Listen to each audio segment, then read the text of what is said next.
I'm Jo Franco, and I'm the founder of Jo Club, a journaling company, and this is why I switched to ConvertKit. So I first learned about ConvertKit because the videographer who's filming this, Henry, works for ConvertKit, and he was always so happy. We became friends, we worked together, and I was like, I don't think I've ever met somebody this happy about their job. And then I started noticing that my friends who were making money moves, like the big movers, that are almost like sneakily rich, like you wouldn't assume that they're like multiple millionaires, they're using ConvertKit. Like Glow is an example. I'm friends with Glow, and she used ConvertKit. My friend Ollie Richards definitely has an empire, definitely makes a ton of money. He uses ConvertKit. And so you start doing the math, and then you're like, if I want to play with the big dogs, I gotta get in a big swimming pool. When you're starting a business, there's this frugality that I think is natural, especially if you're like me, like immigrant girl, like I'm gonna hold on to the pennies. So I always have to ask myself, like, is this subscription fee worth it?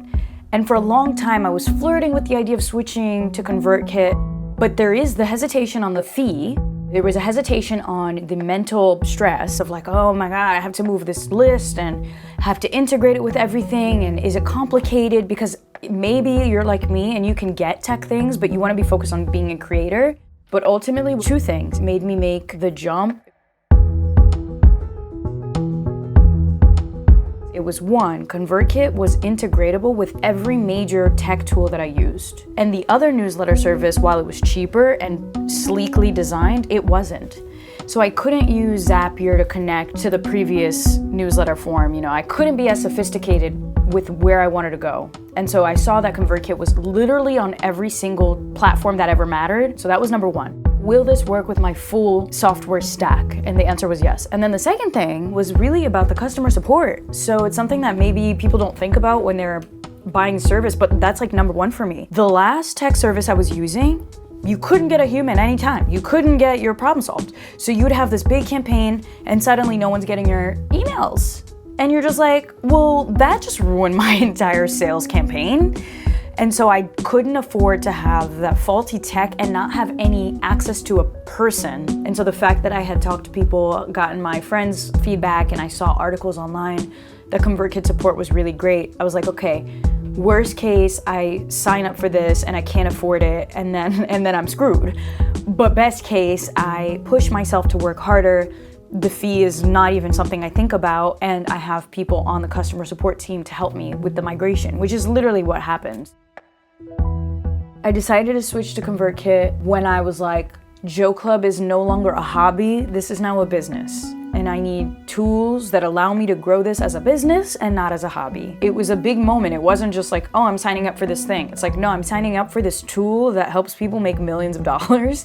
That means that I have the same access as everybody else making millions of dollars.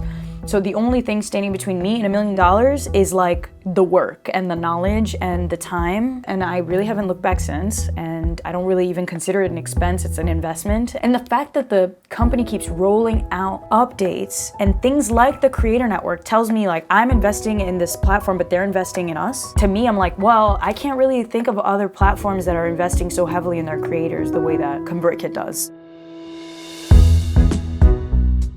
If you are serious about making moves, all of my friends who are making moves are on ConvertKit, and all my friends who are making moves and aren't on ConvertKit are like, should I get on ConvertKit? And everybody's like, yes. I will go to masterminds with people that are very successful in all different niches, from language learning to fitness, and they're all using ConvertKit. And I think all of us understand both the customer support aspect, that if we have problems, they will be solved, but also that when you're working on your business with ConvertKit, this is a long-term investment. This is a tool that's going to be essential to your business. So if you're thinking about joining, just think like, do you want to keep doing this for the next 5 to 10 years? If so, this is the kind of platform that will support you during that growth. If you're not sure, if you're not really about it, then maybe don't switch. But if you're about it, then I recommend that you consider migrating. Boo-boo, I was literally in your shoes. I was like, oh man, like, do I switch? I could do a lot with this free platform. But then the access to the specificity of the technology that ConvertKit offers and will continue to offer is the game changer for me. It's worth the money, it really is.